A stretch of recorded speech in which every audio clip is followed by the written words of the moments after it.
Assalamualaikum. Ah, okey.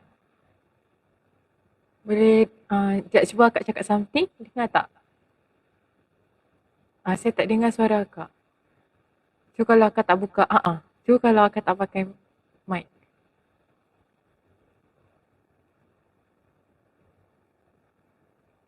Tak dengar. Alamak. Tak mic, memanglah. Dengar Okey. tak? Dengar. Okey. Risau dah saya. Sebab dia dah banyak kali dah kita buat podcast ni, tiba-tiba dia jadi macam banyak unexpected event tau. Dah macam Terlupa. Okey, tak apa. Kita dah cuba nak panggil teknikal lagi sekali dah. Oh my god, okay. Alright, so macam mana Kak? Sihat ke hari ni? Sihat, Alhamdulillah. Nurin macam mana, okey? Sihat, Alhamdulillah. Pagi, biasalah macam penat tu biasalah kerja kan. Tapi okey je, rasa masih lagi bersemangat untuk datang kerja, untuk meneruskan apa yang sepatutnya kita kena teruskan. Gitu. Gitu.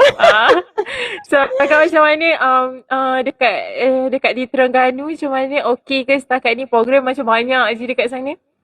Itulah sekarang ni musim-musim bulan kaunseling kan, jadi dia agak busy sikit lah. Faham. Tapi so far Alhamdulillah everything's good. Ni pun Alhamdulillah cuaca terang. Kalau cuaca hujan ni memang saya kena pergi office. Okey.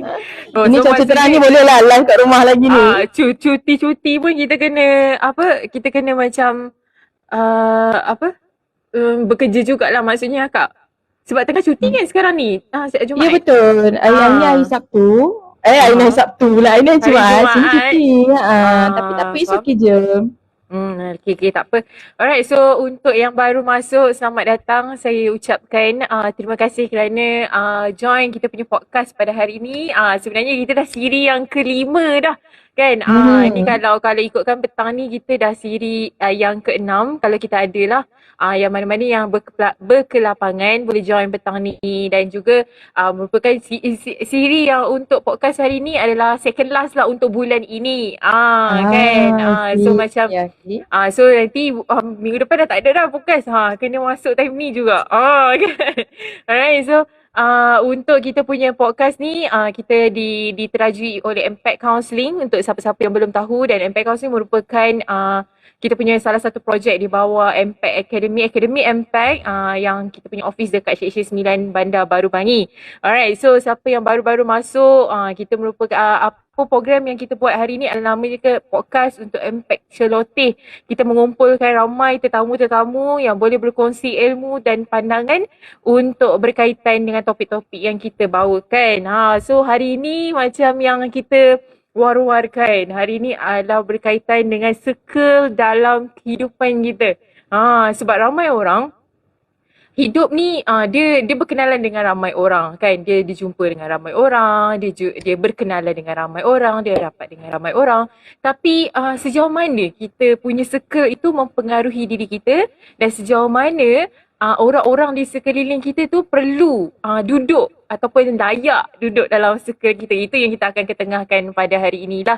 So untuk sesiapa yang baru masuk ataupun mungkin first time masuk dekat kita punya podcast pada hari ini, so sekiranya anda ada persoalan ke, ataupun anda ada macam benda-benda yang macam merasa nak share lah pandangan anda, ataupun mungkin bertentangan lah pandangan anda dengan apa yang kami sampaikan, just share je. Sebab kita memang open untuk anda semua mengeluarkan ataupun menyuarakan pandangan anda. InsyaAllah kita akan raikan sama-sama, dan kami akan baca satu persatu setiap daripada komen anda. Alright, so untuk kita tanpa kita, sebelumlah kita terus jump into kita punya topik pada hari ini, saya nak berkenalan dululah. Untuk yang baru tahu, yang mungkin first time juga masuk podcast walaupun kita dah siri yang kelima, nama saya Nurin Farisha binti Muhammad Supi. Kalian boleh panggil saya Nurin, dan saya glamournya orang kat sini kalau macam student dia orang akan panggil Sisrin. Tapi kalau Kak Fat dia lain sikit. Dia save nama saya dia pun lain. Kan? Alright, so Kak Fat ni merupakan saya punya senior lah. Nak kata super senior boleh lah juga, sebab dia jauh juga kan. Kita punya bukan atas saya, dia atas-atas lagi. So macam Saya berkenalan dengan Kak Fat dah lama dah kan. Kami banyak berkongsi pandangan dan pendapat dan saya suka untuk kontak dengan Kak Fat ni sebab banyak ilmu dia dan saya perlu belajar banyak lagi daripada dia. Macam tu. So saya gunakan peluang yang ada, platform yang ada ni untuk kita jemput terus. Jemput terus dengan saudari Fat ni untuk kita berkongsi ilmu lah. Dan saya akan gunakan, kita panggilkan Kak Fat lah kita punya, dan nama glamour dia kalau anda nak follow Kak Fat ni Captain Fat. Captain Fat dekat Instagram, dekat TikTok semua sama je.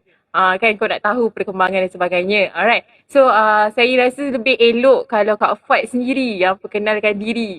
Nak macam macam nak promote diri ke kan? Silakan Kak Fat.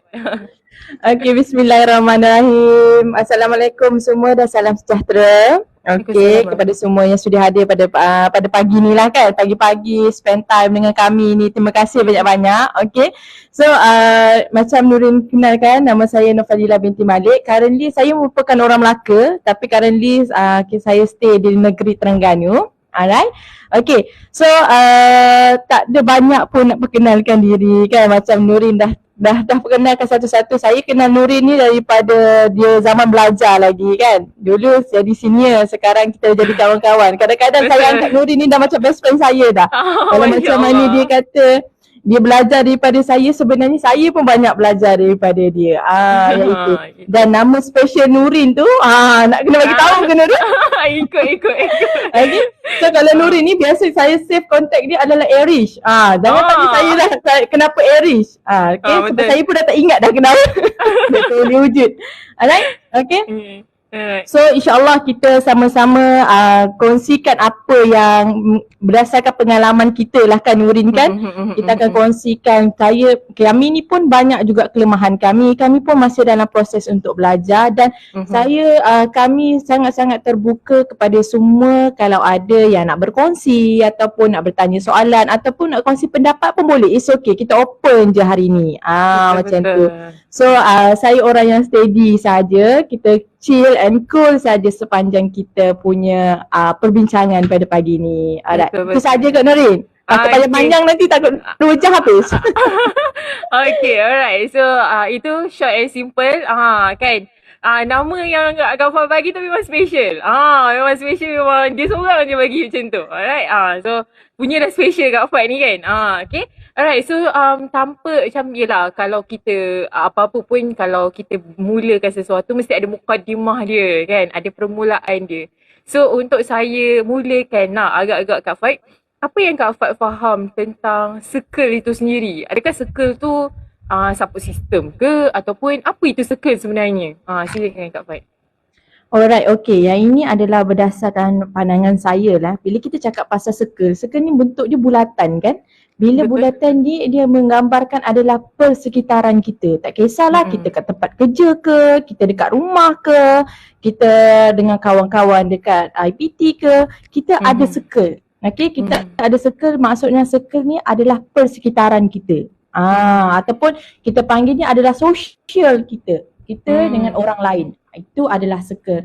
Dan bila dikatakan circle tu sama ada ianya adalah support system ataupun tidak, saya lebih kata kita boleh, bila cakap pasal circle ni kita boleh pilih siapa kita nak tentukan ada dalam circle kita, siapa yang kita nak kata macam tak perlu pun ada dalam circle kita. Contohnya lah, saya bagi contoh dekat office tu. Okay, macam saya bekerja kan, macam Nurin bekerja. Kalau dekat office ni kita ada 100 orang pekerja. Okay, dalam 100 orang pekerja tu memang itu adalah circle kita bekerja. Tapi dalam 100 tu adakah kita nak ambil 100 tu orang tu penting dalam hidup kita? Okay. So bila kita kata pasal circle ni, bagi saya sendiri ianya adalah benda yang kita boleh select. Budak-budak sekarang kan, benda-benda yang kita boleh select, kita boleh pilih. Siapa yang ada dalam diri kita, siapa yang kita nak lepaskan, siapa yang kita nak simpan. Macam tu. So tak semua orang yang dalam circle kita ni boleh jadi support system kita. That's why kita kena bijak, okay? Kita kena tahu. Sebab ada dalam circle kita yang tak boleh jadi kita punya support system. Malah dia lagi memudaratkan kita. Jadi in term of kalau ringkasnya, kalau kita nak cakapkan circle ni adalah persekitaran. Okay, persekitaran yang mana kita boleh pilih dan kita boleh tentukan mana yang kita nak, mana yang kita tak nak. Macam tu Nurin. Kalau Nurin sendiri macam mana Nurin? Okay, dia tanya kita pula. Okay. Ni yang best ni dengan Kak Fat ni. Dia kalau kita cakap, dia akan tanya kita balik. Okay, so macam untuk circle yang saya setuju, yang mana circle merupakan orang sekeliling kita lah. Maksudnya persekitaran kita, dan kita ada hak sendiri untuk pilih siapa yang berada ataupun sepatutnya ada dalam circle kita. Dan kalau ikut kefahaman saya, definisi Kak Fat bagi tadi, circle tu adalah orang yang kita kenal.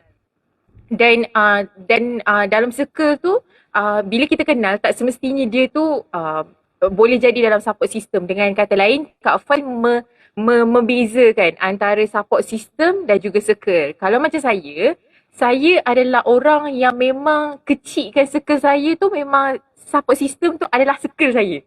Macam tu. So maksudnya, contohlah saya ada kenal dengan orang dekat tempat program yang baru kan. So saya kenal, ada engagement dan sebagainya. Saya kenal dengan diorang mungkin adalah perkenalan, lepas tu ada jumpa dan sebagainya, tapi diorang bukan circle saya. Diorang kenalan je saya. Macam kita punya, kalau ada satu bakul, dia dalam bakul tu. Dalam bakul tu ada circle. Dia macam kalau saya dia spesifik sikit. Yang mana sebab saya clarify circle tu adalah support system. Tapi definisi ni dia general. Maksudnya dia bergantung kepada kita punya definisi dan anda semua yang menonton ni definisi anda macam mana. Sebab ada definisi yang macam Kak Fat bagi. Ada definisi macam saya. Sebab tu ada orang guna kecilkan circle lah, kecilkan circle. Mungkin kenapa dia kata istilah kecilkan circle tu sebab dia definisikan circle tu adalah support system dia. Tapi ada orang juga dia kata, circle aku ramai. Mungkin maksud circle dia ramai adalah perkenalan dia ramai. Macam tu. Okay. Alright. So kita tak apa, kita raikan semua pandangan orang di sekeliling kita. Dan setiap apa benda yang kita buat tu semua ada definisi sendiri. Macam sayang pun ada definisi, kawan pun ada definisi kan. Alright, so macam Kak Fat sendirilah. Kak Fat kata Kak Fat membezakan antara support system dan juga circle. So circle kita dah settle lah kan. Kalau Kak Fat sendiri, macam mana Kak Fat pilih orang tu kan, sebab tadi kita guna istilah pilih kan, kita tengok balik orang, kita nilai orang tu balik. So macam mana Kak Fat menggunakan pilihan itu ataupun kuasa untuk membuat pilihan itu dalam memberikan orang tu, okay dia ni layak dalam aku punya support system. Silakan. Alright, okay. So bila kita nak pilih orang yang layak dengan untuk menjadi support system kita tau. Sebab macam saya katalah, circle saya ni besar, persekitaran kita ni besar. Sebab mungkin saya ni berkawan dengan ramai orang. Okay. So bila kita nak select, saya guna perkataan select Okay, bila kita nak pilih orang yang betul-betul boleh jadi support system, betul-betul penting dalam hidup kita, saya biasanya akan tengok di saat saya susah. Saya akan tengok di saat saya susah sebenarnya. Sebab orang sekeliling saya memang ramai, memang sentiasa ada di saat saya gembira, di saat saya berjaya, memang ramai yang ada sekeliling saya. Tapi di saat saya betul-betul susah, okay, siapa yang saya percaya untuk cari? Yang itu adalah diri saya. Sebab setiap orang ni, dia ada value dia tahu. Dan yang paling penting adalah kita punya value sendiri. Dan saya sangat memegang ataupun saya sangat menjaga value saya terhadap support system saya. Okay. Dan saya bagi siapa yang terpilih jadi support system tu, memang saya rasa dia sangat-sangat berharga dan dia adalah orang yang bertuah sebenarnya. Sebab tak semua orang boleh jadi support system saya. Macam tu. Sebab kita kalau nak tanya macam mana saya pilih tu, tak adalah scientific kan, macam mana kita nak cari jodoh. Okay, ni kriteria dia, tak ada. Okay, tapi apa yang saya selalu buat adalah kita ada insting dengan siapa yang kita nak percaya. Okay, kalau macam saya susah nak percaya orang sebenarnya. Saya boleh berkawan dengan ramai orang, beratus-ratus orang saya boleh berkawan, tapi tak semua orang yang beratus-ratus tu saya boleh percaya. So bila saya nak select orang tu boleh jadi support system kita ataupun tidak, saya tengok macam mana dia bertindak balas ataupun macam mana dia respon apabila orang lain ada masalah. Contohnya lah, Saya berkawan dengan A, B, C, D. Okay, A, B, C, D. Okay. So contohlah D ni ada masalah. So saya akan tengok, saya akan perhatikan. Okay, macam mana A, B, C ni bagi respon dekat D. Okay, so kalau saya rasa bagi respon dekat D tu ada kena dengan nilai saya, okay, kena dengan saya rasa selamat, saya rasa mereka akan membantu, mungkin sikit sebanyak saya akan cuba untuk menjadikan mereka tu sebagai support system saya.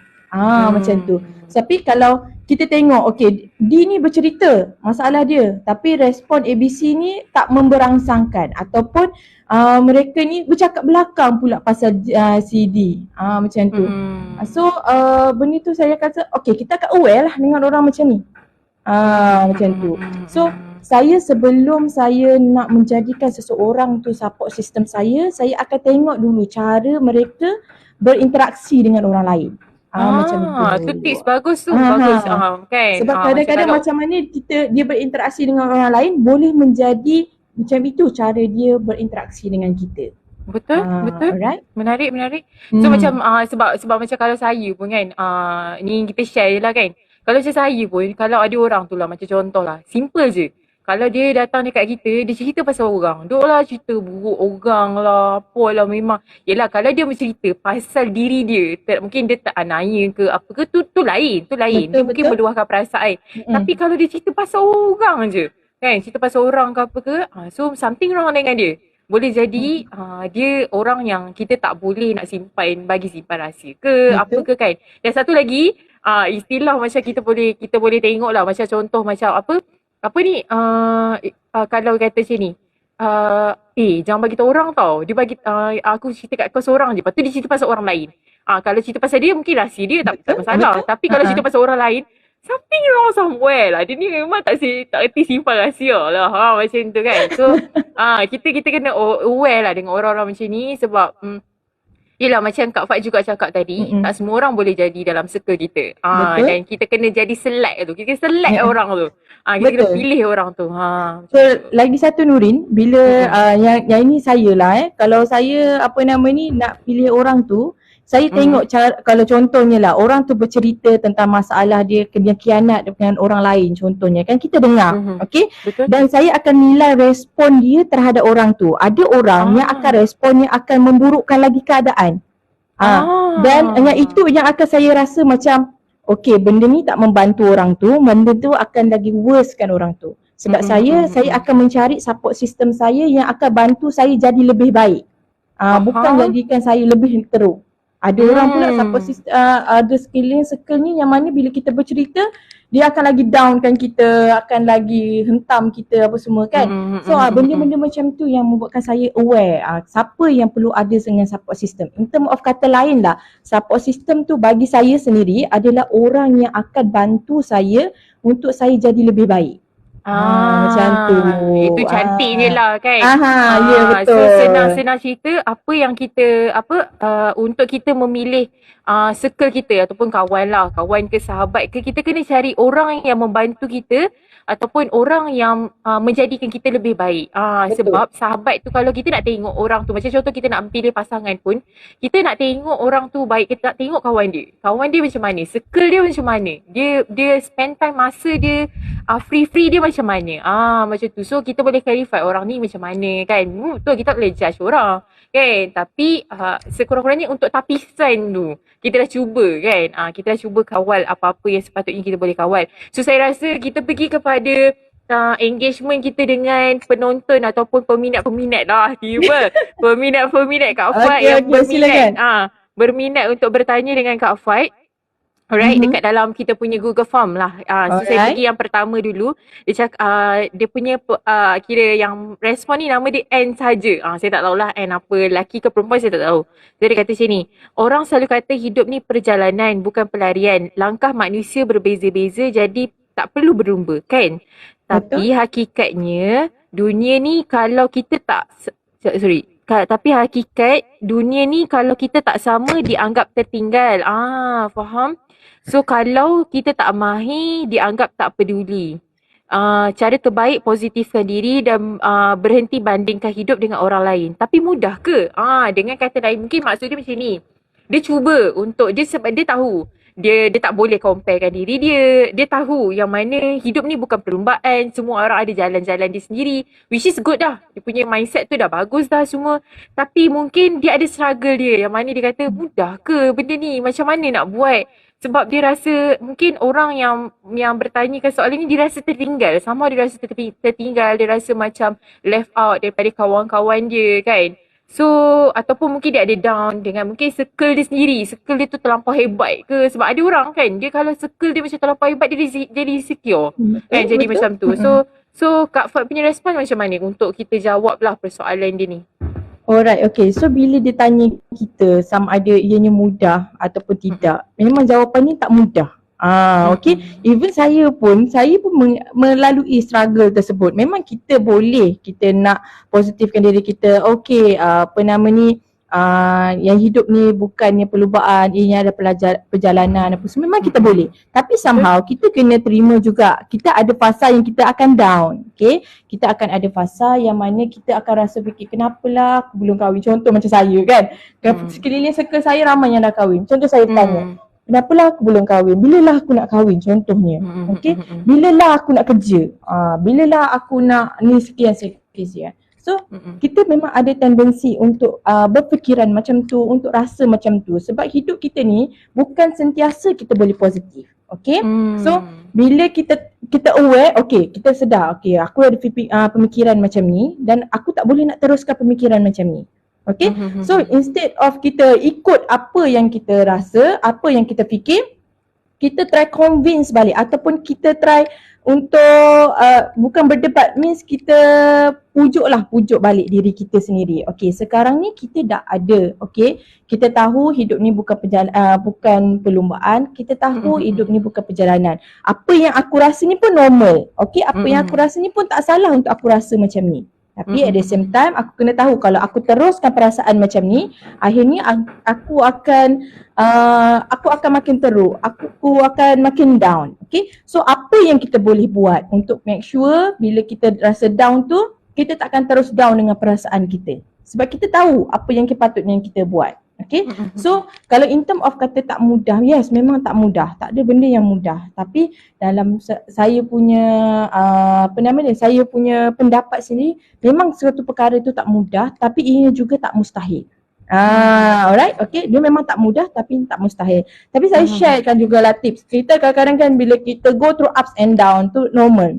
Okay, so bila kita kadang-kadang kita rasa okay, kadang-kadang kita rasa tak okay. Kadang bila kita okay, tiba-tiba orang judge kita sudah jadi tak okay. Okay, so kita macam mana yang persoalannya macam mana kita nak uruskan situasi tersebut supaya kita tak makin melarat. Okay, supaya kita tak makin down terus dengan apa yang berlaku tersebut. Okay, first kita kena tengok adalah siapa yang letak anggapan tu. Kan macam dikata tadi kan. Okey, memang hidup ni bukan perjalanan, memang hidup ni perjalanan tapi bukan perlombaan kan dikata tadi kan. And then tapi hakikat hidup ataupun macam mana ayat dia tadi yang mengatakan orang akan membezakan. Okey, yang lambat akan anggap tertinggal. Okey, betul. So first thing first, siapa yang sebenarnya meletakkan anggapan tersebut? Okay. Siapa yang letak anggapan tersebut? Dari mana dia dengar anggapan tersebut? Adakah anggapan tersebut sama dengan apa yang dianggap dengan diri kita sendiri? So kalau kita rasa anggapan tersebut sama dengan apa yang kita fikir, kita lah kena ubah diri kita. Okay? Sebab the expectation adalah dalam diri kita. Kita tak akan mampu nak lunaskan apa expectation orang. Tapi kita boleh mampu untuk lunaskan expectation kita. Jadi bila kita berkata, okay, siapa yang anggap tu? Adakah kita terikut dengan anggapan tersebut? Kalau kita terikut dengan anggapan tersebut, cepat-cepat tarik diri kita balik. Okay, macam mana nak tarik kita balik? Okay, pergi second step pula. The second step adalah kita tengok focus on purpose of our life. Okay. Biasanya kan kalau kita selalu cakap matlamat dalam bidang akademik, matlamat dalam bidang kerjaya, tapi kita tak pernah pergi go further untuk kita tengok matlamat tujuan untuk kita hidup. Masya-Allah. Kita hidup kenapa? Sebab apa kita nak hidup? Hidup kita ni tujuannya untuk apa? Jadi bila kita tengok, kita fokus on the purpose of our life ni, mungkin daripada situ kita akan anggap, oh okay, mungkin disebabkan tujuan aku macam ni, Allah bagi lambat sikit. Allah bagi rezeki ni lambat sikit sebab mungkin Allah nak bagi aku peluang untuk aku buat yang ini. Okay. So kalau tak, masih belum ada lagi kita punya purpose of life, wujudkan. Tak salah pun. Kiranya macam purpose of life tu adalah purpose sepanjang hidup kita. Yang mana yang menentukan kita ni nak hidup untuk apa. Sebab hidup kita ni kan sementara je kan. Kita tak tahu bila yang kita akan mati, bila kita akan ni kan. So selagi mana kita hidup tu, apa yang kita nak capai sebenarnya. Okay, kalau contoh saya sendirilah. Okay, saya sendiri tak baik. Saya sendiri tahu kelemahan diri saya. Tapi purpose of our life, purpose of my life adalah untuk menjadi orang yang memberi manfaat kepada orang lain. Masya Allah, sama. So, sama. Dia memang suka tuduh saya ni. Okay. So bila kita letakkan purpose kita macam tu, alright. Bila kita rasa down, kita akan ingat balik, oh okay, tak apa, it's okay. Mungkin ini adalah peluang untuk aku lebih bagi banyak lagi memberi manfaat kepada orang lain. Contohnya macam saya kan. Saya duduk sini seorang, okay, orang lain dah berkeluarga, saya masih belum berkeluarga. Tapi mungkin ini peluang untuk saya bergiat aktif untuk memberi talk ataupun memberi taklimat kepada orang apa semua. Betul. So benda tu sikit sebanyak akan membantu diri kita, okay. So first kita kena tengok apa expectation kita terhadap diri kita sendiri. Second adalah kita fokus on our purpose of life, okay. Dan yang ketiga adalah untuk kita buat list of syukur. Okay, list of syukur. Yang mana dekat sini kita ialah bila kita down, kita akan fikir apa yang kita tak ada. We tend to fikir apa yang kita tak ada. Sedangkan banyak sebenarnya nikmat dalam dunia yang kita ada, orang lain berharap untuk jadi macam kita. Betul. Contohnya lah macam saya tengok Nurin kan. Oh, saya bestnya kalau jadi hidup macam Nurin. Bestnya kalau kerja macam Nurin. Contohlah kan. Macam tu. So kita tengok apa yang orang tu ada. Tapi mungkin dekat Said Nurin, oh bestnya jadi Kak Fad. Betul. So benda tu saling kita tengok apa yang kita tak ada. Sedangkan banyak yang kita ada yang kita kena perlu syukuri. Jadi kita muhasabah balik diri kita buat list of syukur. Yang mana kita tengok di sebalik ujian yang besar dalam hidup kita tu,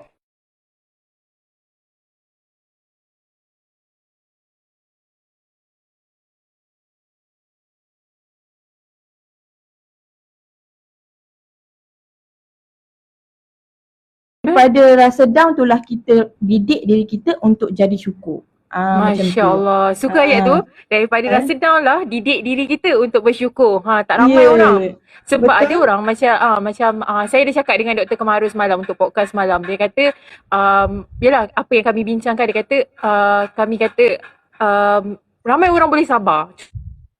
Kita dapat ujian, kita akan for people untuk bantu kita cari circle kita semula apa semua kan. Kita akan cari orang lah, kita akan mungkin kalau yang mana ikut Islamic ataupun in a religious way, kita akan pergi kepada yalah Tuhan dan sebagainya. Tapi kalau kita tengah dekat atas kadang-kadang ataupun kalau kita dekat down sekalipun, kan, atas dan bawah, jarang ada masa ataupun kita mampu untuk bersyukur. Macam tu. Dengan atas pun kita kadang-kadang lupa nak bersyukur, lagilah bawah kita akan salahkan orang, kita salahkan level-level salahkan Tuhan. So benda-benda macam tu yang kita kena hati-hati dalam memilih kita punya circle, sebab kita takut circle kita sendiri yang akan mempengaruhi kita punya pemikiran.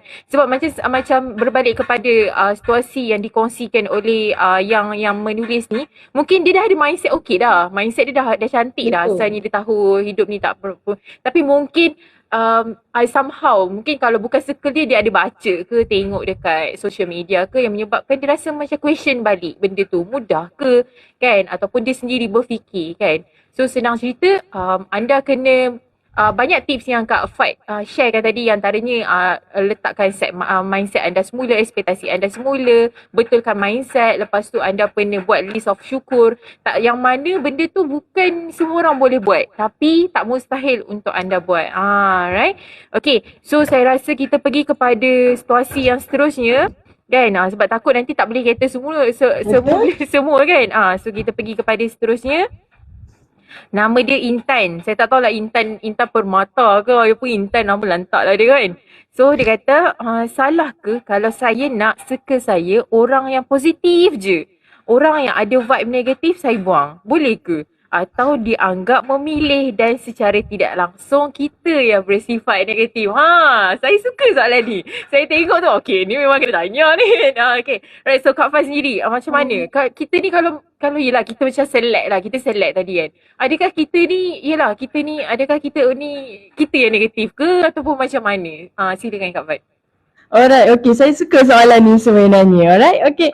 So kalau tanya soalan ni dengan saya, dengan orang yang sangat selektif ni, memang of course kita boleh, tak salah pun untuk kita memilih sesiapa yang ada sesiapa yang perlu ada dalam diri kita. Sebab itu adalah pilihan kehidupan kita kan.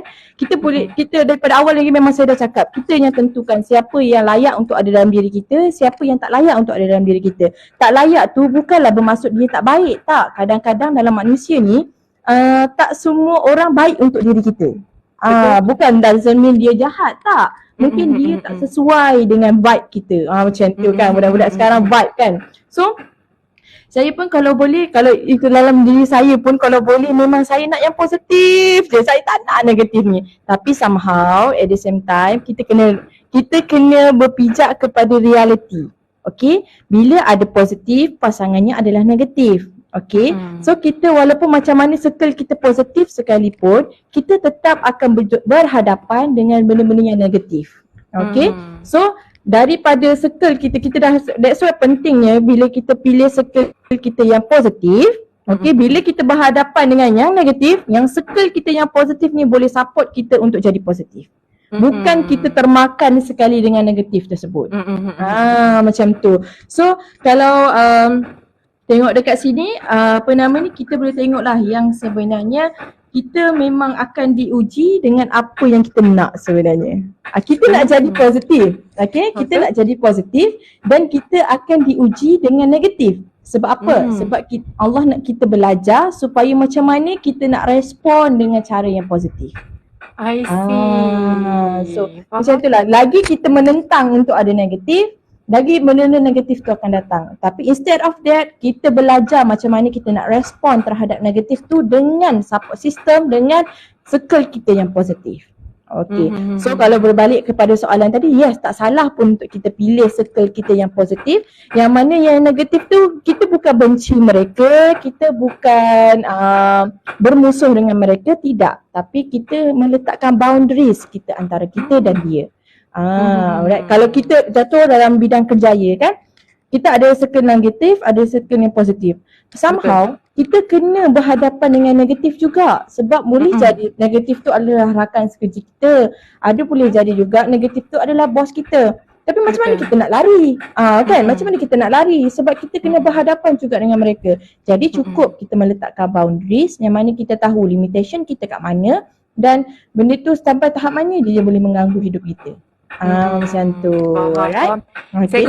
Saya suka frasa dia macam istilah guna antara istilah positif dan negatif tadi.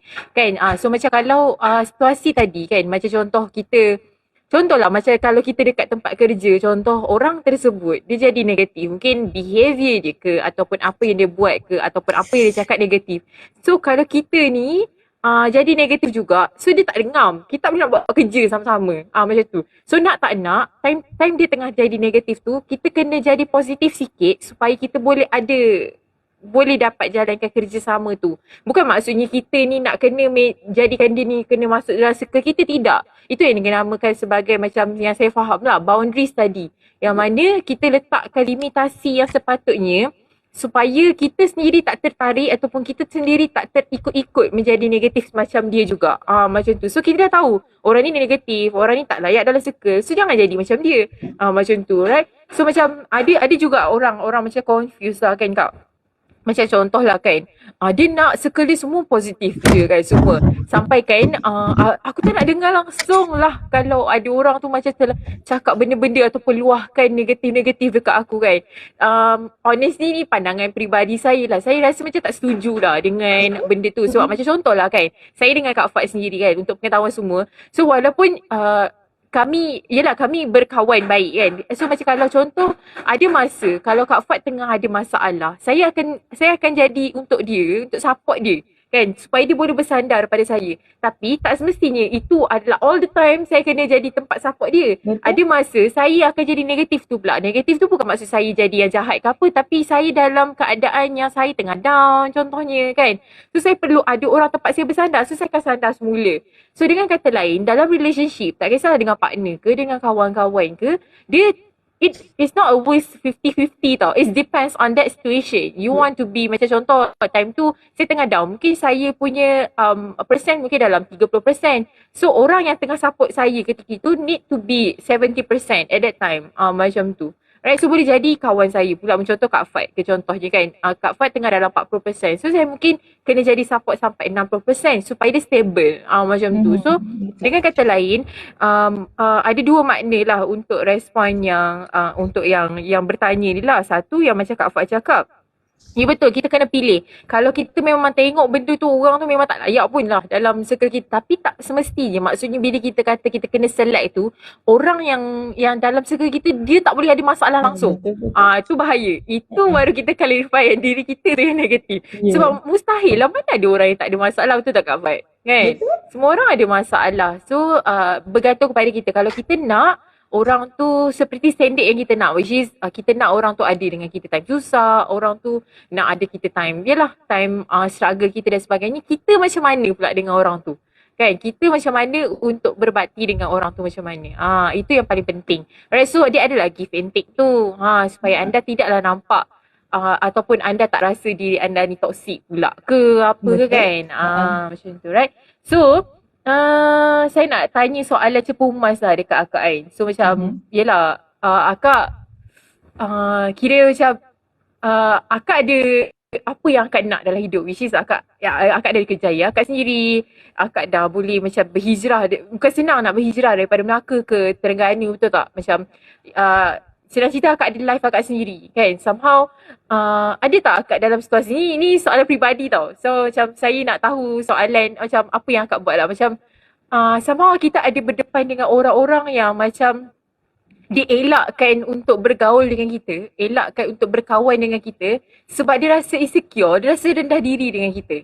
Macam tu. Sebab macam macam ni, saya tak sure kalau Akak pernah ada dalam situasi saya ke tak, tapi macam somehow kita nak je berkawan dengan dia kan, kita nak je untuk kita, yelah, macam buat sama-sama kan, tapi dia macam tak nak lah, Nurin hebat sangat lah, tak nak lah Nurin buat itulah, buat inilah. So macam Nurin sibuk lah, apa semua macam, faham tak, kita bukan je tak nak, sebab kita macam kita, you know, kita walaupun, yelah, kita tak ada, mungkin Allah tutup aib kita lah kan. Allah tutup aib kita, mungkin orang tak nampak apa kelemahan kita dan sebagainya. Tapi tak bermakna kalau anda nampak benda yang baik tu, kita ni tak ada keburukan langsung. Faham tak? Macam tu. So macam mana Kak Fat kalau untuk kita berdepan dengan orang-orang yang macam, yelah, kita nak berkawan dengan orang tu, mungkin nak tambah kenalan ke dan sebagainya, tapi orang tu insecure pula dengan kita.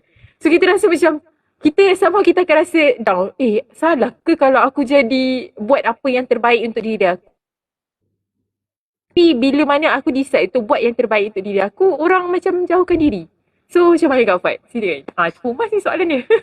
Alright, okay, faham? Okay, so maknanya kata dekat sini lah kan, apa yang saya boleh simpulkan, yang mana kita ikhlas nak berkawan dengan orang tu, tapi orang tu takut nak berkawan dengan kita ataupun rasa insecure nak berkawan dengan kita sebab dia nampak kelebihan kita sedangkan kekurangan kita banyak je, okay? Betul. So it could be positif dan it could be negatif juga sebenarnya. Alright, dan saya pun pernah berhadapan dengan situasi ni yang mana kita rasa macam aku tak buat apa-apa pun orang benci aku. Dia macam tu tau. Sampai satu tahap kadang-kadang kita duduk je. Kita tak buat apa-apa pun. Kita tak keluarkan suara apa semua. Dia akan cari salah kita. Macam tu. Kan? Sampai satu tahap macam tu. Padahal kita ikhlas je nak berkawan dengan dia apa semua. Tapi bila kita daripada situasi ni, kita dapat belajar lah. Macam saya sini, saya dapat belajar lah yang sebenarnya, okay, bila kita nak buat sesuatu kebaikan, ataupun kita nak menjadi baik, sebab kita tahu, kita sendiri tahu kekurangan kita macam mana, kita tahu kelemahan kita macam mana kan. So kita nak jadi baik, tapi at the same time kita ada kawan yang mana dia insecure dengan kita sebab kelebihan kita. First, kalau kita rasa kita boleh convince dia ataupun kita boleh confront dengan dia, kita try untuk confront. Okay, tapi somehow kita kena ingat, walaupun kita dah confront dengan tersebut, tapi dia masih tak boleh nak menerima, dia masih insecure dengan diri ni juga. So somehow kita tengok balik, kita boleh tak ubah dia. Okay, sedangkan kita sendiri tak mahu dalam proses untuk ubah diri kita, apatah lagi kita mengharapkan kita nak ubah orang lain. Betul. Okay, so memang kita tak boleh nak ubah diri dia. Jadi macam orang-orang yang macam ni, kita kena tengok kalau macam saya, kadang-kadang kalau ikutkan mood saya kalau mood saya malah nak layan. Okay, saya tak ada saya tak ada masa nak layan. Sebab saya rasa macam, bagi saya, kalau in term of berkawan lah kan, ini value saya. Saya rasa itu penting kalau kita setkan value kita bila berkawan ataupun berhubungan dengan orang. Kalau value saya adalah bila kita nak ada dalam hidup seseorang tersebut, tak kisahlah sebagai pasangan ke, sebagai kawan ke, rakan kerja ke, tak kisah.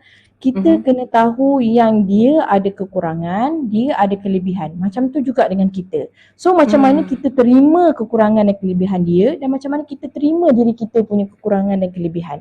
Dan kita kalau macam contohnya kawan tersebut lah kan, kalau saya side dekat kawan tu, okay, saya ambil dua side bagi contoh. Okay, kalau saya ada dekat side kawan tu, mungkin instead of kita insecure dengan orang tersebut, kita boleh jadikan orang tersebut untuk kita perbaiki diri kita. Sebab itu adalah peluang kita. Peluang kita untuk jadi lebih baik. Instead of kita insecure, kita pupuk diri kita, kita latih diri kita untuk kita belajar daripada dia. Untuk kita sendiri ubah diri kita. Mungkin Allah jadikan orang tu dalam kehidupan kita adalah untuk memberi kesedaran kepada kita, ataupun adalah untuk orang untuk kita ni perbaiki diri kita. Sebab dan mungkin juga orang yang instead of yang orang tak nak berkawan ni kan, yang sehebat ni apa semua, mungkin juga Allah jadikan ujian ni, ada kawan ni adalah untuk kita cermin diri kita. Okey, untuk kita sedar yang sebenarnya hidup kita ni memang kalau kita buat baik macam mana sekalipun tetap akan ada orang tak suka, dan kita tak buat baik macam mana pun orang tetap akan mengata kita. Betul. Okay. Jadinya kalau kita berhadapan dengan orang situasi macam ni, kalau kita one of yang kita insecure untuk berkawan dengan orang tersebut, cermin balik diri kita, muhasabah balik diri kita. Dan kita pula sebagai orang yang berhadapan dengan situasi tersebut, kita pun kena muhasabah diri kita juga. Sebab saya selalu latih diri saya, bila Allah datangkan seseorang dalam kehidupan kita, itu adalah bukan sekadar ujian untuk dia, tapi ujian untuk kita juga. Okay. Jadi kita rasa macam kita nak sedar, okay, kita tak sempurna, kita pun ada kekurangan kita dan ada kelebihan kita. Hanya orang tertentu, hanya orang yang betul-betul layak sahaja yang kita boleh yang akan kenal kita, yang akan kenal kita macam kita ni manusia biasa. Macam tu, alright? Masya Allah. Okay, betul. So saya nak baca komen. The Exact ni cakap, tanya yang insecure. Sri, ni dah jumpa dah orangnya. Okay, tak gerak. So ada lagi, dia kata Hana Katkoski. Saya minta maaf kalau saya salah eja nama Maaf nak tanya, kalau kita ada salah faham benda yang sama dengan kawan banyak kali dah confront, soalan dia mungkin dia tengah tanya soalan kot. Okay, dia tengah type. Maaf nak tanya kalau kita ada salah faham. Tengah typing kot. So maaf nak tanya kalau kita ada salah faham benda yang sama dengan kawan banyak kali dah confront. So adakah itu soalan ke macam mana? So macam mana? Apa soalan dia? So kalau boleh Hana Katkoski tanya soalannya apa? Ataupun kami kena jawab ataupun ulas daripada statement yang anda tanya ni. Tak apa, kita tunggu dulu. Sementara kita tunggu dulu. Okey, sementara tu mungkin dia nak tanya kot macam mana, apa yang nak buat kot. Apa yang nak buat tu nak send tapi mak panggil pula. Mungkin. Okay. Alright, so macam mana? Akan nak jawab terus ke ataupun kita pergi proceed kepada soalan yang kedua? Kita proceed lagi soalan seterusnya. Let's say kalau macam dia tak ada bagi soalan, baru kita akan jawab. Online lambat. Line Lain lambat. lambat. Okay, Okay. okay, okay. Tak apa, tak apa. Kalau ada soalan, just bagi tahu. Kalau itu Okay. soalannya, bagi tahu. Itu soalannya. Macam tu, right? So, Okay. kami pergi pada soalan lain dulu. Nanti Hana kat Koski bagi tahu, kan? Sebab takut salah faham. Nanti tak jawab soalan pula. Alright. So, ni soalan. Tadi berkaitan dengan kawan. Kita ada mention pasal kawan. Kita ada mention pasal kita punya... Yelah, circle tu related dengan kawan kita. Tak semestinya family dan sebagainya kan. Tapi boleh jadi circle tu termasuk dalam family kita. So, apa beza kualiti dan kuantiti? Kualiti dan kuantiti. Maksudnya circle tu macam adakah lebih bagus kalau circle tu ramai, besar, so kita boleh pergi ramai orang, kan? Kalau ada masalah kita boleh macam, okay, aku ada ramai orang. Ataupun kita just ada kecilkan circle kita terus. So, mana satu yang bagus antara kualiti ataupun kuantiti kawan tu sendiri? Silakan Kak Fat. Alright, okay. Sebelum saya menjawab soalan ni sebut, saya nak share sikit lah. Okay, saya nak share sikit yang mana dululah saya ni sangatlah ramai kawan. Okay, kiranya macam semua orang saya anggap kawan. Siapa yang tegur saya, siapa yang baik dengan saya, semua saya anggap kawan. Okay, tapi somehow bila dah semakin dewasa ni kan, dah semakin dewasa ni orang cakap bila kita dewasa, circle kita akan makin kecil. Okay, macam dulu cakap lah kan, makin lama kita akan kecilkan circle kita. Okay, dan sebenarnya kalau in term of quantity dengan quality, is go for quality sebenarnya. Okay, kalau quantity ni memang ramai, dalam 100, jadi saya ada kawan 100 orang. Tapi bila time saya sedih, berapa orang yang ada dengan saya? Okay, bila saya dah, berapa je orang yang ada dengan saya. Jadinya bila kita tengok kepada kualiti, kita akan tengok, okay, siapa yang layak dalam diri kita. Okay, kita yang lain tu bukanlah bermaksud kita bermusuh, bermaksud bukan kita sombong dengan dia. Tak, okay, kita mesti berkawan tapi cukup sekadar kawan sahaja. Okay, in term of kawan cukuplah dia kenal kita. Saya kenal dia, dia kenal saya. Oh, dia ni kawan office saya. Macam tu, cukup sekadar itu sahaja. Tapi bila kita nak masukkan dalam kehidupan kita, maksudnya masuk dalam kehidupan kita ni adalah yang kita nak anggap penting dalam hidup kita, go for quality. Okay, masukkan orang-orang yang berkualiti sahaja dalam kehidupan kita. Sebab apa? Bila kita tengok kita masukkan orang-orang yang kuantitinya ramai-ramai ni, semua orang kita nak anggap penting, okay, sampai kita akan rasa penat. Kita tak mampu nak jadi penting untuk semua orang. Dan kita pun sendiri kadang-kadang kita nak pentingkan diri kita sendiri pun susah. Ini pun kita nak menganggapkan diri kita penting kat semua orang kan. Jadi kalau in term of quantity and quality ni, I go for quality. Itulah yang saya yang sekarang lah. Tapi saya faham dulu saya pernah ada quantity yang ramai. Tapi benda yang saya selalu nilaikan dalam seseorang tu ataupun satu kelompok tu untuk menjadi benda yang penting dalam hidup saya adalah saya tengok self value saya dan self worth saya. Sama ada orang tersebut menghormati ataupun tidak self value saya. Kalau orang tu menghormati self value saya, that's the one yang quality untuk saya. Untuk saya simpan. That's the one yang quality untuk kita simpan. Tapi kalau kita rasa macam orang tu tak value, tak hormat pun value kita, tak ambil tahu pun pasal worth kita dan kita pun tak nak ambil tahu pun pasal dia, just go for a friend je lah. Just a friend. Just untuk kenalan. Macam tu.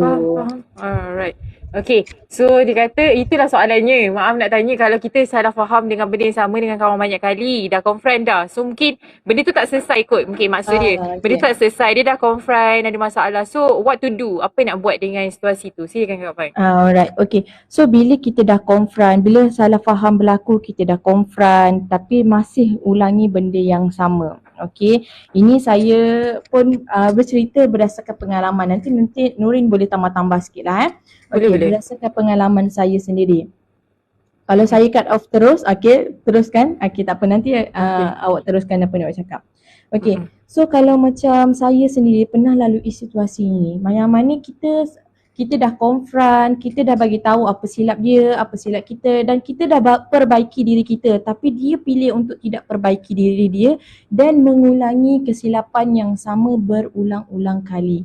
Okay, so benda pertama yang kita kena tahu adalah jangan didik diri kita untuk jadi toxic positivity. Right? Makna kata apa?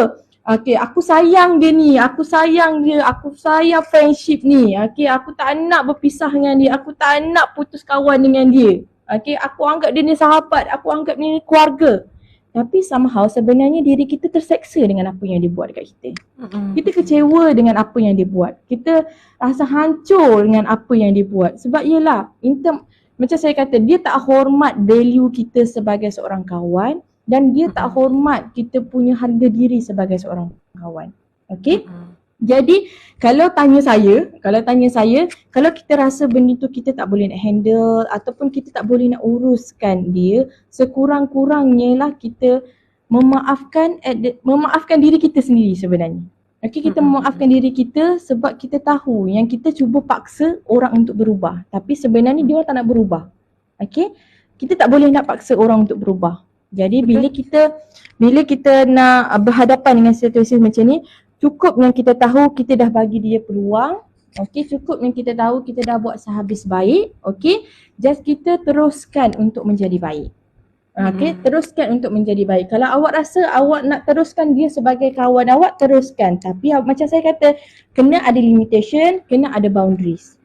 Okay, sebab awak tahu nilai awak dekat mana, awak tahu harga diri awak dekat mana. Okay, so kalau awak rasa macam okay tak nak lah, saya nak cut off terus, it's okay, tak ada masalah. Bila kita cut off orang dalam diri kita ni, bukan bermaksud kita berdendam dengan dia, tak. Kita bukannya bermaksudnya kita marahkan dia, kita kecewa dengan dia. Yes, memang kita kecewa apa semua. Tapi bila kita cut off dia dalam diri kita, bermaksudnya kita dah maafkan diri kita dah maafkan diri dia. At the same time kita lepaskan apa yang bukan milik kita. Bukannya sesuai untuk kita. Alright? And ada kata lain, kita berdamailah dengan takdir. Sebab bila kita bercakap berdamai dengan takdir, tak bermaksudnya kita kena berdamai tu, kita kena maaf dan kita kena terima balik. Tak. Kadang-kadang kita maaf dan kita perlu lepaskan juga.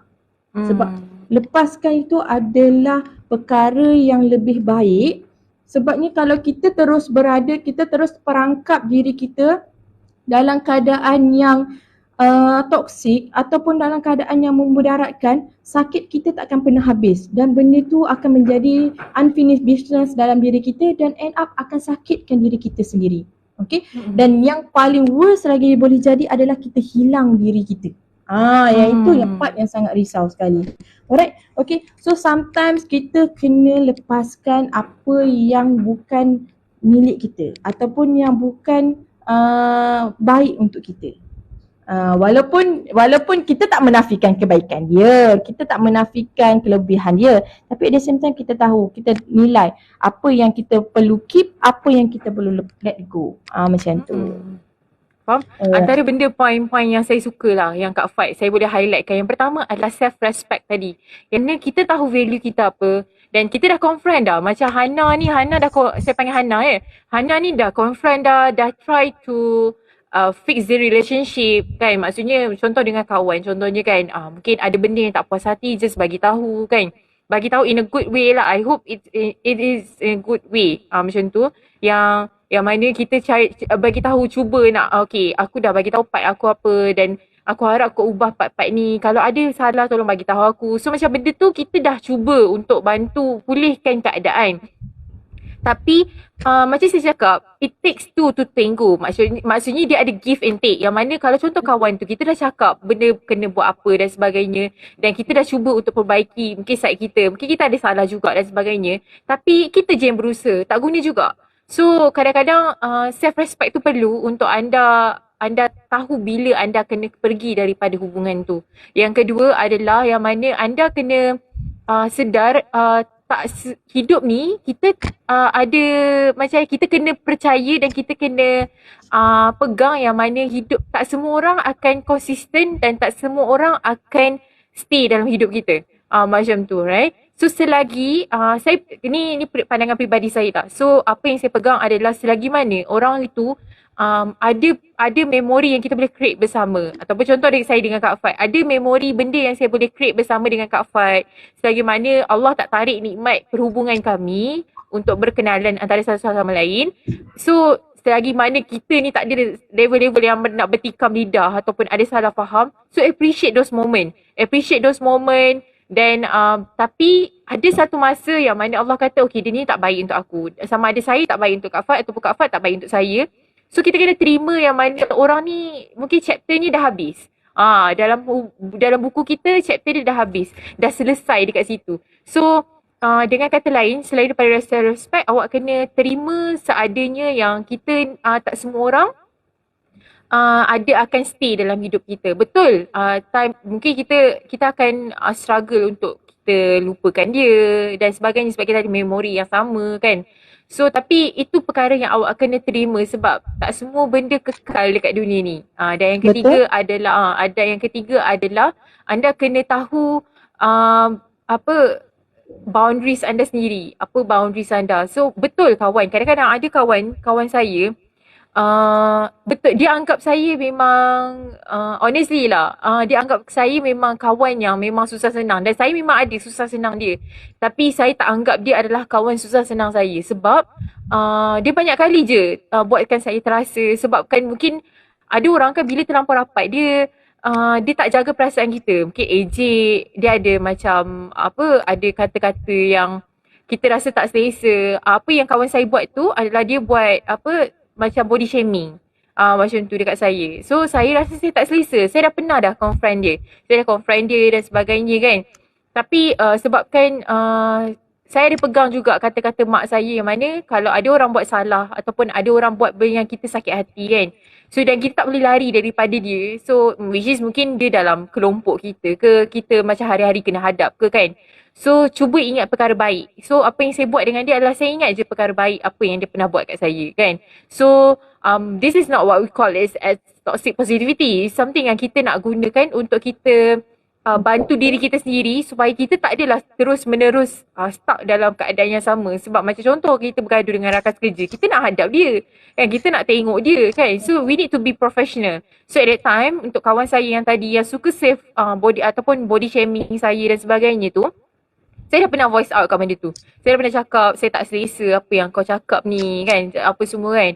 So, tapi dia tak sedar benda tu kan. So, dia tak sedar. Kita tak boleh ubah orang macam Kak Fad cakap. Kita tak boleh ubah orang. So, saya memang okey lah, tak apalah. You bukan dalam circle aku. You tak deserve pun untuk tahu apa-apa pun pasal aku. So, macam, so kita dah tahu dia punya, sebab kita dah tahu self-respect tadi. Kita dah tahu boundaries kita apa tadi kan. So, dia punya sakit itu kalau dia buat sesuatu, dia tak adalah seteruk yang kalau dia ada makna dalam kehidupan kita. Sebab tu pentingnya kita kecilkan circle kita tahu boundaries kita apa.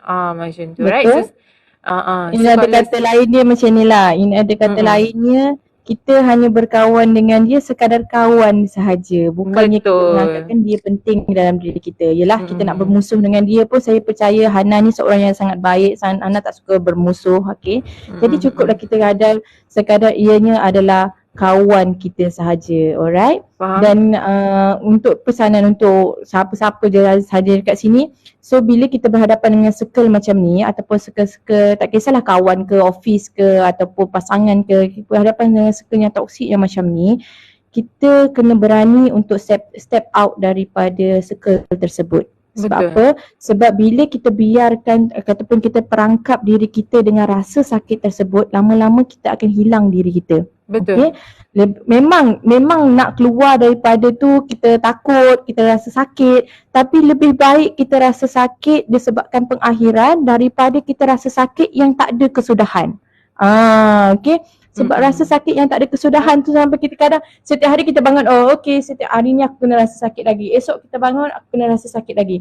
So bila kita endkan rasa sakit tersebut, kita akan kata, okay hari ni aku sakit, esok aku dah tak nak sakit dah. Contohnya macam tu. So at least kita tahu macam tu. So untuk Hana all the best. Itu adalah share daripada pengalaman kami sahaja. Mana yang awak rasa akan membantu awak ambil. Yang mana awak rasa mana tak sesuai dengan diri awak, is okay. Sebab kami ni bercerita tentang pengalaman kami. Macam tu. Betul. Right? Okay. Sebab kalau sesi kaunseling lain, walaupun dua-dua adalah kaunseling. Dia lain. Kalau nak perlukan sesi kaunseling boleh berjumpa. Tiba promo kan. Ada dua kaunselor kat sini. Alright. So harap dapat membantu lah insyaAllah. Alright. So saya pergi kepada soalan. Dia ada pasal toxic positivity ni. Tapi nanti kita akan sentuh sikit lah sebab tadi kita dah ulas panjang. So dia ada daripada Bella. Bella cakap macam ni. Saya seorang yang sangat pendiam dan tak ramai kawan. Kadang-kadang sedih bila tengok orang lain, kawan-kawan ramai, ada kawan-kawan rapat. Tapi kita lebih selesa buat hal seorang-seorang. Ada masa rasa nak ada juga orang dengar kita, kongsi minat. Tapi tak tahu kenapa still awkward kalau nak mula berkawan. Ada tak cara untuk tangani? Sebab dia macam ada dia katalah, dia macam ada low self-esteem lah kalau saya ni. Dan kalau berhadapan dengan kawan-kawan yang ramai. Okey. Maksudnya dia nak kawan. Tapi satu, dia selesa dengan, mungkin circle dia memang dah itu. Ataupun dia punya behaviour dia dah macam tu. Mungkin personality dia macam tu, dia dah selesa dah. Yang kedua, somehow dia rasa lonely. Dia tengok ramai-ramai keluar apa semua kan. Tapi dia ni bukanlah orang yang jenis keluar. Tapi dia tak ada kawan. Sebab kawan-kawan dia mungkin circle dia ataupun kenalan-kenalan sekeliling dia memang jenis yang keluar masuk rumah ke apa tak tahulah kan. So macam mana dia nak tangani sebab dia ada low self-esteem, which is yang tadi kita ada sentuh pasal insecure. Saya tak tahulah, low self-esteem ni mungkin dia tak tahu macam mana nak buat kawan ke dan sebagainya kan. So macam mana Kak Faik untuk jawab soalan ni, yang mana untuk dia kata macam mana nak tangani benda ni? Adakah dia perlu selesa ke ataupun dia kena buat sesuatu dengan apa yang dia rasa ni? Silakan Kak Faik. Alright, okay. So benda pertama yang kita kena terima ataupun kita kena tahu itu adalah fitrah kehidupan kita adalah kita tak boleh hidup bersendirian. Betul. Okay. Even saya duduk rumah seorang sekalipun, macam saya kan, saya dekat Terengganu ni seorang-seorang, family saya jauh. Saya tak boleh menafikan yang saya perlu kawan. Saya tak boleh menafikan yang saya nak ada pasangan. Okay. So itu adalah fitrah kita sebab kita diwujudkan di muka bumi ini bukan hidup seorang-seorang. Okay. Kita kena hidup bersosial. That's why yang ada perkataan sosial. Okay. Tapi daripada sosial tu kita akan pilih circle yang mana yang sesuai dengan diri kita. So mungkin pada yang kawan kita yang bertanya tadi, mungkin dia rasa macam circle yang ada dalam diri dia tu belum mencapai expectation dia lagi. Okay, belum mencapai expectation ataupun dia sendiri rasa insecure dengan dia punya, could be banyak reason sebenarnya tau. Could be banyak reason sebenarnya dia cakap pasal ni. Dan yang saya paling tertarik adalah low self esteem. Bila low self esteem ni, dia banyak memberi kesan sebenarnya pada diri kita dan sosial kita. Sebab kita sendiri tak percaya dengan diri kita. Kita sendiri self sabotage diri kita. So kita rasa macam kita tak layak untuk berkawan dengan orang lain. Kita fikir, kita rasa macam orang sebenarnya ada je orang approach untuk berkawan dengan kita. Ada je yang nak berkawan dengan kita tapi kita play safe. Kita nak selamatkan diri kita sebab kita tak nak rasa sakit tu. It could be banyak sebenarnya. Mungkin adalah sebab satu reasonnya adalah sebab past dia ataupun pengalaman dia sebelum ni. Okay, first dia punya punca mungkin could be daripada dia punya pengalaman sebelum ni. Okay, mungkin dia pernah ada kawan tapi kawan tu tinggalkan dia ke ataupun kawan tu tikam belakang dia dan benda tu jadi unfinished business dalam diri dia. Okay, itu could be reason yang pertama.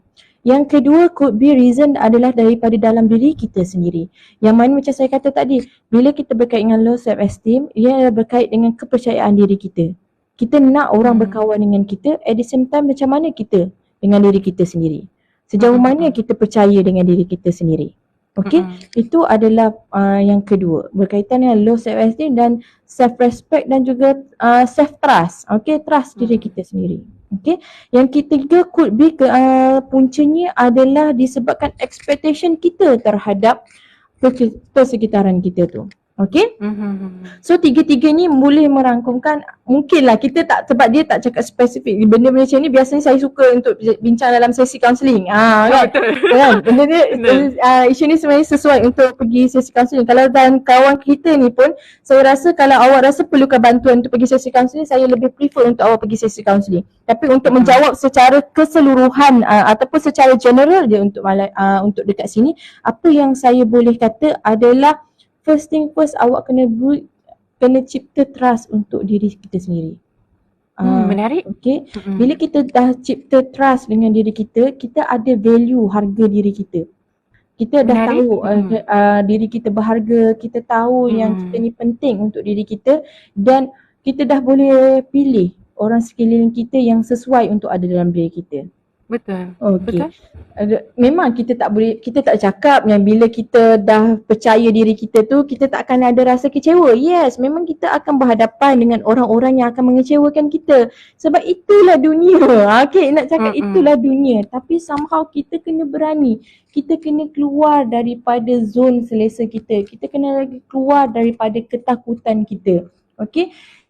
Jadikan ketakutan itu adalah pemangkin semangat untuk kita jadi lebih baik. Bukannya jadikan ketakutan tersebut adalah untuk kita memerangkap diri kita.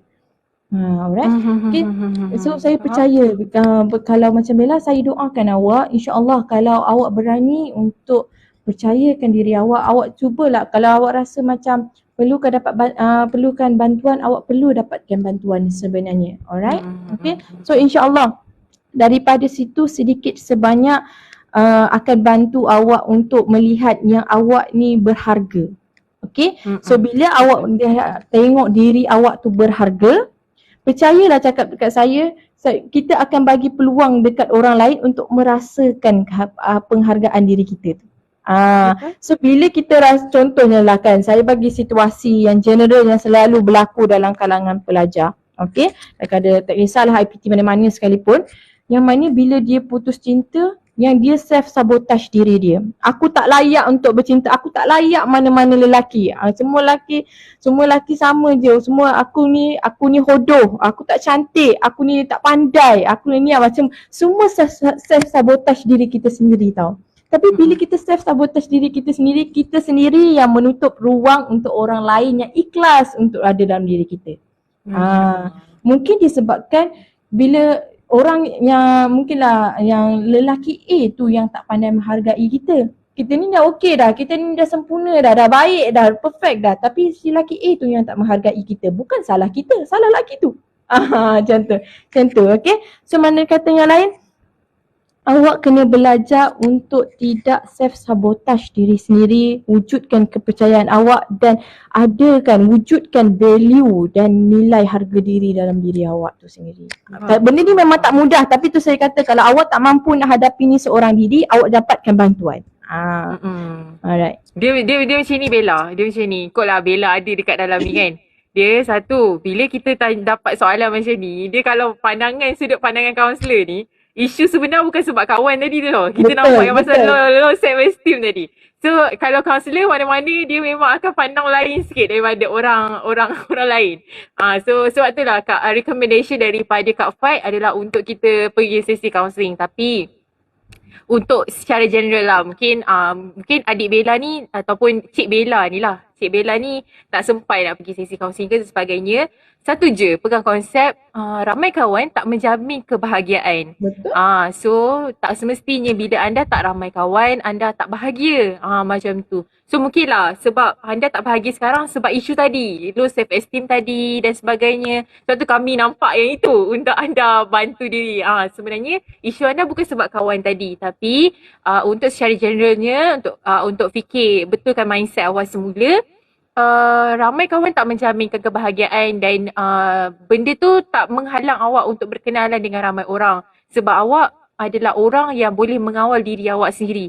Awak adalah the controller of your life. Yes, macam betul? Tu. Right? So macam kalau awak boleh je kenal dengan orang ramai, kenal-kenal tapi tak semestinya orang tu masuk dalam hidup kita. Kan? Sebab saya sendiri kalau lah dipersoalkan kepada saya memang ramai kawan. Lagi-lagi lah saya ni kenal memang kerja jumpa dengan manusia. Kan, saya memang jumpa dengan manusia. Kerja saya memang prospek saya semua manusia. Bukan jumpa mesin ke apa ke kan. So saya kenal dengan ramai orang. Tapi tak semua orang yang saya kenal tu adalah kawan saya. Macam tu. So macam yang Kak Fat kata, kawan adalah orang yang ada susah senang. Yes, saya pun adalah saya clarify kawan atau sahabat tu adalah orang yang susah senang dengan saya. So antara yang saya selesa untuk bercerita kepayahan, kesusahan saya, struggle saya tak ramai pun. Kalau boleh, dia macam boleh kira lah dengan jari untuk compare kan dengan kenalan-kenalan saya. So dengan lain, ada ramai kawan tak menjamin kebahagiaan anda. So tak boleh salah kalau anda untuk jumpa dengan ramai orang. Kalau rasa nak macam mana nak cari kawan, involve dalam kerja-kerja sosial kan. Kerja sosial macam contoh volunteer group kan, ataupun jadi apa, masuk pergi program apa-apa ke kan. So semacam semalam saya pergi program dengan Dr. Fazila Kamsa. So honestly kat situ semua business woman yang memang legend-legend lah. Memang yang saya rasa saya yang paling muda dekat situ. Kan. So macam sama dia ada rasa insecure tu, rasa rendah diri sebab kita jumpa dengan ramai orang. Tapi itu tak menghalang saya untuk berkenalan dengan orang kiri dengan kanan saya. So apa yang saya buat, saya kenal, Assalamualaikum. So macam kita macam mesrakan diri. So benda tu skill. Itu kalau nak yang belajar itu skill pula. Tapi kalau pandangan kami berdua, anda punya isu sebenar adalah self esteem tadi. So cadangan kami adalah untuk pergi dapatkan sesi kaunseling lah. Bukan untuk anda dapatkan sekretari ke apa, tidak. Sesi kaunseling ni untuk anda bercakap. So anda keluarkan semula supaya anda dapat jalan keluar anda sendiri. Alright. So kami harap kami menjawablah persoalan anda, Cik Bella ni okay.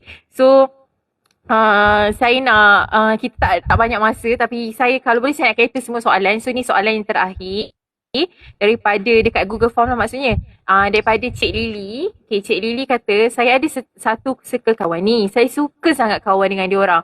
Tapi lately ni saya rasa macam tak puas berkawan. Like saya perasan, saya banyak hold back. Contoh, saya nak share berita gembira dekat kawan saya tapi saya jadi terbantut sebab saya terfikir macam mana bila saya share ni, orang akan fikir saya ni nak menunjuk lah. Macam tu pula. Okay.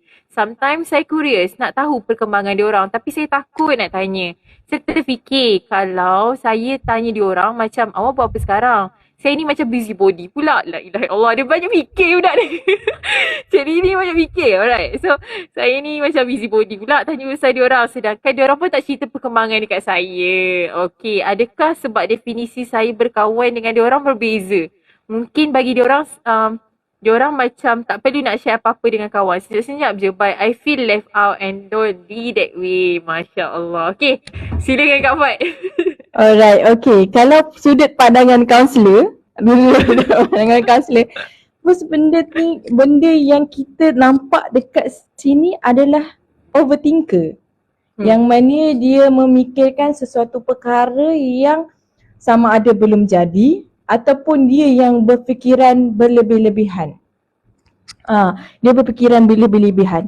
Jadi bila kita berhadapan, yes, benda ni normal sebab benda ni jadi adalah sebab mungkin dia dah sayangkan kawan-kawan dia.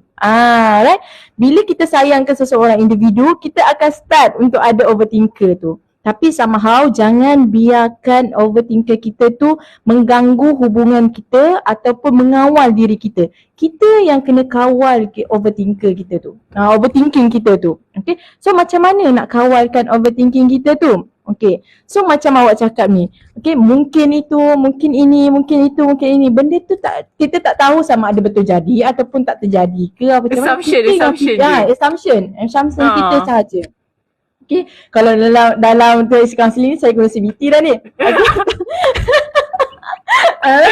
Okay. Tapi kalau berbalik kepada sini adalah awak kena tahu yang macam mana awak nak uruskan awak punya overthinking. Okay, supaya overthinking awak tak mengganggu hubungan awak dengan kawan-kawan, dengan orang yang awak sayang. Okay, macam mana? Okay, macam mana caranya? Yes, betul awak cakap. Mungkin cara awak berkawan, cara awak rasa sayang tu berbeza-beza dengan orang lain. Okay, itu adalah perkara yang bagus. Okay, tapi somehow macam mana kita nak orang tahu yang cara kita lain, cara orang tu lain? Betul? Macam mana kita kalau nak tahu? Kalau anda sendiri tak buat apa-apa kan? Sebab dia tak pergi approach pun. Yes. Okay, kalau sayang kenapa tak tanya?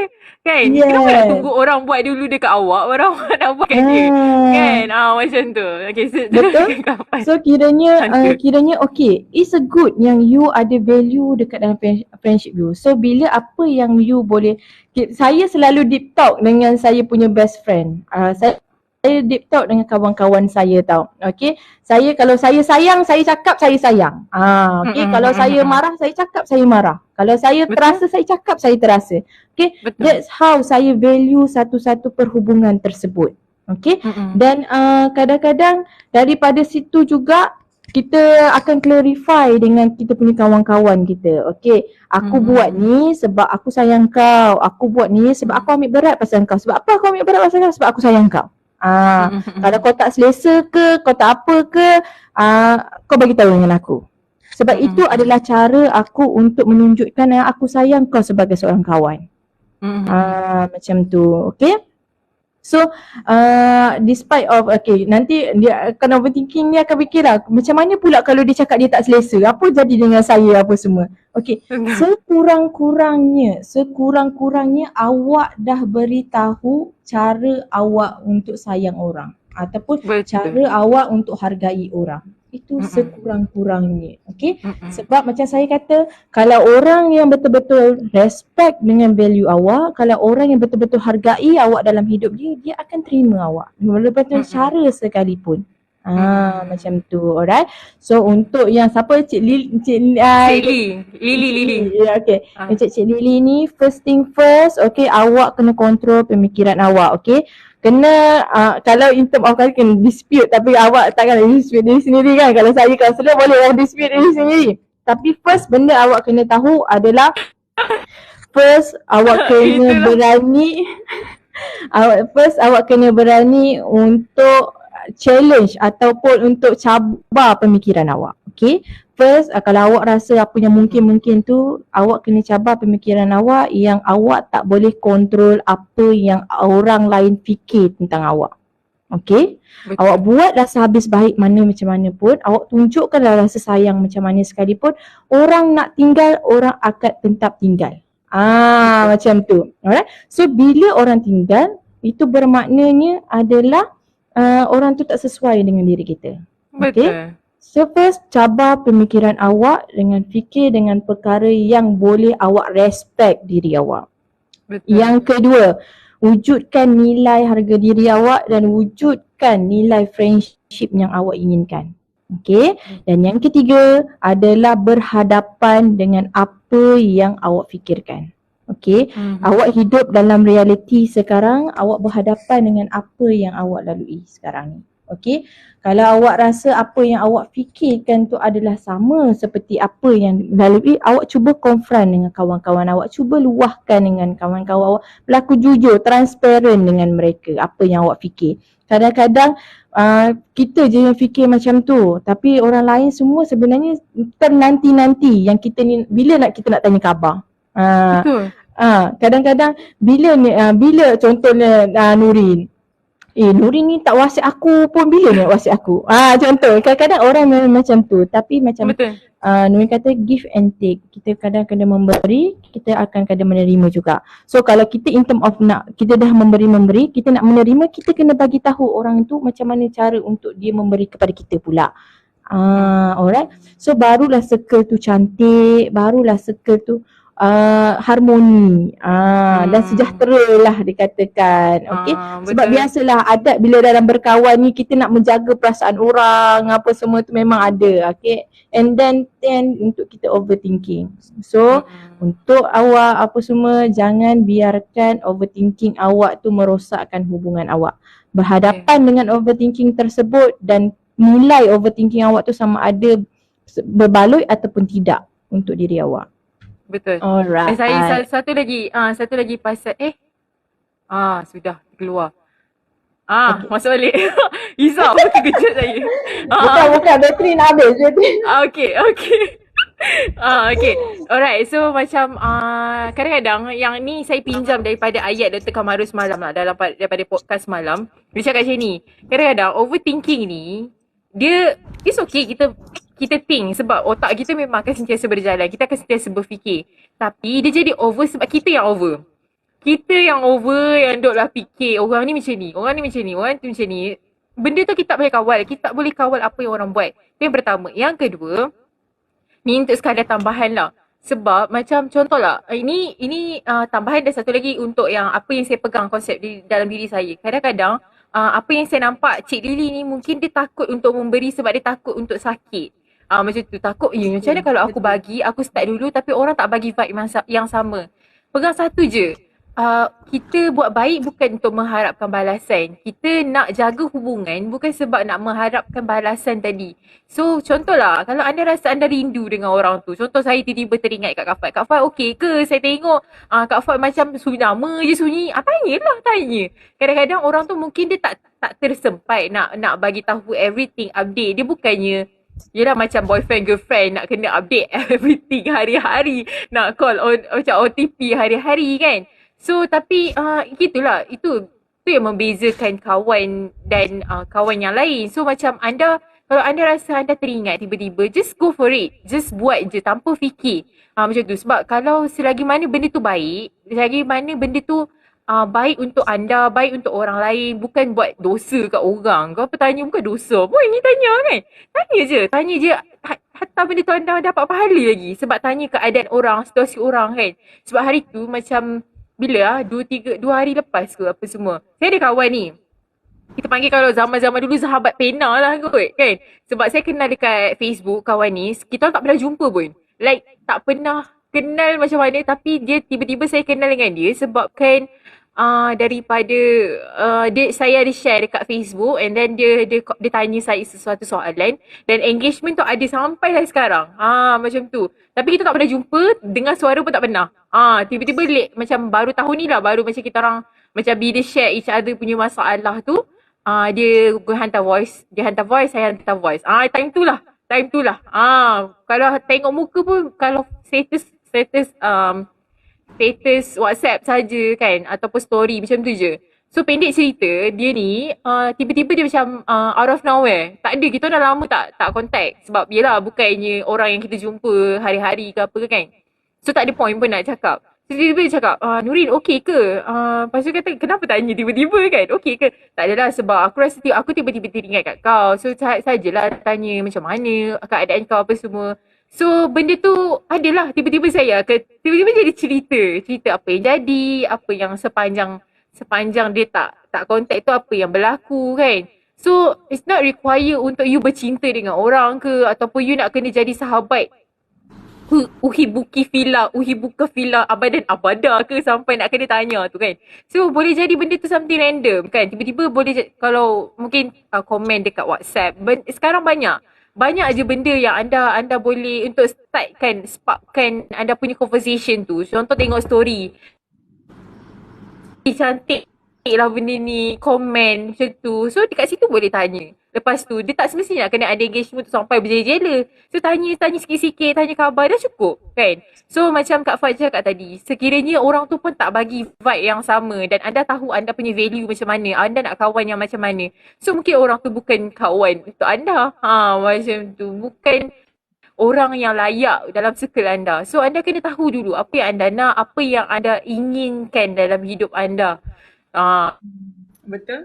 So macam Kak Fah cakap, saya setuju. Kalau orang ni tak kena bagi CVT je. Kan?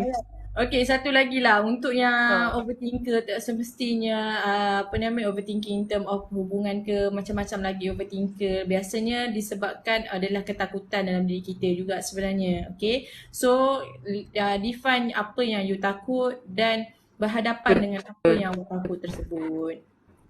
Okay, so macam Nurin cakap lah, macam saya suka yang part Nurin cakap, kita buat baik dengan orang tu bukan bermaksudnya kita nak jadi baik. Bukan kita nak orang tu anggap kita baik, tak. Kita baik untuk orang tu adalah untuk kita rasa kita diri ni baik, untuk diri kita sebenarnya. Sebab saya pernah berborak lah dengan one of saya punya staff dekat dalam office kan.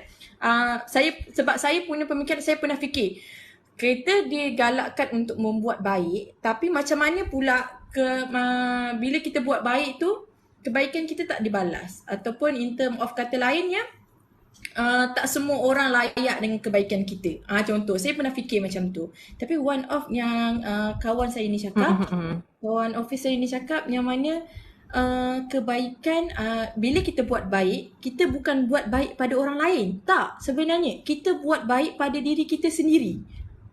Sebab diri kita nak didik diri kita jadi baik.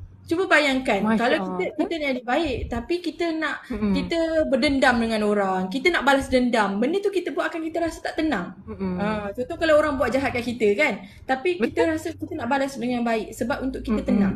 Bukannya untuk dia, untuk Mm-mm. orang tersebut, tapi lebih kepada untuk diri kita sendiri. Mhm. Betul, faham.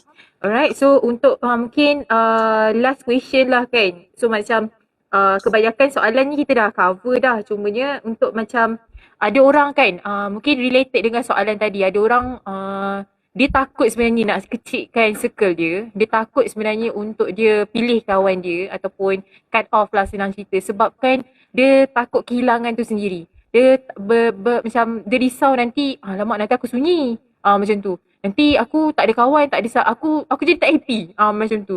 So untuk kata-kata akak lah kan, akak sendiri, akak punya respon untuk orang yang sebenarnya takut dengan kehilangan ni. Apa sebenarnya yang kita boleh buat lah dengan pemikiran yang macam ni, yang mana dia takut dengan kehilangan ataupun dia takut untuk cut off hubungan yang mungkin dia dah lama dah duduk dalam hubungan yang toksik contohnya, ataupun yelah kawan-kawan yang suka burukkan dia ke apa ke kan. So yelah dia nak macam cut off tapi dia tak berani sebab dia nanti dia sunyi ataupun dia yelah takut kehilangan tadi. So respon akak macam mana? Alright, okay. So bila kita cakap tentang circle-nya macam ni kan, kita nak cut off, kita takut kehilangan. Sebenarnya saya punya kata-kata sahabat saya yang saya pegang sampai hari ni kan, yang saya rasa macam saya takkan drag rasa takut saya tu lama-lama. Bila kawan saya cakap macam ni, kawan saya cakap, kita akan diuji dengan apa yang kita takut. Sebab apa? Sebab bila kita takut, kita sebenarnya meletakkan harapan kita pada manusia. Sebenarnya Allah nak didik diri kita untuk berharap dengan Allah. Okay? Kalau mana benda tu baik untuk kita, maka baiklah untuk kita. Kalau benda tu tak baik untuk kita, tak baiklah untuk diri kita sebenarnya. Okay? So, bila menjawab soalan Nuri ni, apa yang saya boleh katakan, ya memang kehilangan tu sakit. Saya tak pernah cakap kehilangan tu tak sakit. Tak adanya orang dia hilang hari ni, dia terus esok gembira. Tidak. Memang itu adalah proses kehidupan yang kita kena lalui. Lagi mana kita takut, lagi banyaklah kehilangan yang kita kena belajar untuk kita lalui. Tapi somehow kita boleh didik diri kita untuk kita berdamai dengan takdir. Macam mana saya kata tadi? Macam saya kata tadi lah. Bila kita cakap berdamai dengan takdir, bukan bermaksud kita terima, okay Allah aku redha, biarlah orang nak buat apa kat aku. Bukan, tidak. Bila kita berdamai dengan takdir ni, kita didik diri kita. Kita rasa sakit. Kita rasakan rasa sakit tu. Okay, kita nak nangis, kita nangislah. Jangan nafikan, jangan denikan. Jangan pura-pura kuat. Okay, saya pernah kena sekali Nurin, yang mana bila saya diuji, saya senyum tau. Saya cerita kadang-kadang senyum. Lepas tu orang marah saya. Orang tu marah saya. Senyum lagi. Tak payah pura-pura lah senyum depan saya. Saya kena marah macam tu tau. Sebab nak didik yang supaya kita rasa sakit tu macam mana, dan kita rasa okay, bila kita dah kehilangan tu, bagi saya lah, setiap pengakhiran akan ada permulaan yang baru. Okay. Sebab kalau kita teruskan berada dalam circle yang sakit, kita tak akan dapat buka peluang untuk kebahagiaan yang baru. Okay. Lebih baik kita rasa sakit disebabkan kehilangan daripada kita rasa terseksa disebabkan kita kurung diri kita dalam keadaan circle yang toksik. Right? I have been there before. Saya pernah melalui benda tu. Saya tahu rasa sakit ni macam mana bila saya berhadapan dengan situasi tersebut bertahun-tahun. Means like saya perangkapkan diri saya dalam keadaan circle yang toksik. Okay, sebab sayang lah. Biasanya sebab sayang, sebab takut rasa sunyi. Okay, saya melalui benda tu semua. Okay, saya rasa sunyi, saya takut sayang, saya takut kehilangan. Kita memang akan rasa benda tu. Tapi kadang-kadang sampai satu tahap, saya fikir sampai bila aku nak biarkan aku hancurkan diri aku. Dia dah menghancurkan diri kita. Okay, circle kita dah hancurkan diri kita. Kita sendiri pula nak hancurkan diri kita. Dan lama-lama kita akan hilang diri kita sendiri. Jadi saya tak cakap kehilangan tu mudah, tapi saya boleh cakap kadang-kadang pengakhiran itu adalah permulaan yang baru. Sekurang-kurangnya kita rasa sakit disebabkan pengakhiran untuk kebahagiaan kita baru. Daripada kita terus rasa sakit tanpa ending rasa sakit tanpa ending yang akan memudaratkan kita. Kalau dalam dalam in term of psychology sekalipun, kita kalau tengok masalah yang kecil, macam mana masalah kecil tu boleh menjadikan seseorang tu ada mengidap penyakit mental. Disebabkan itulah. Sebab kita kurung diri kita dengan circle yang menghancurkan diri kita sendiri. Dan kawan saya pun pernah pesan dekat saya, Allah sendiri tak suka kita membiarkan diri kita terus berada dalam keadaan ataupun dalam situasi yang memudaratkan. Okay. Ini kita flashback balik lah dalam kita tengok dalam situasi Palestin yang sekarang kan. Saya tutup sikit lah. Okay. Kita boleh tengok situasi Palestin yang sekarang ni kan. Okay.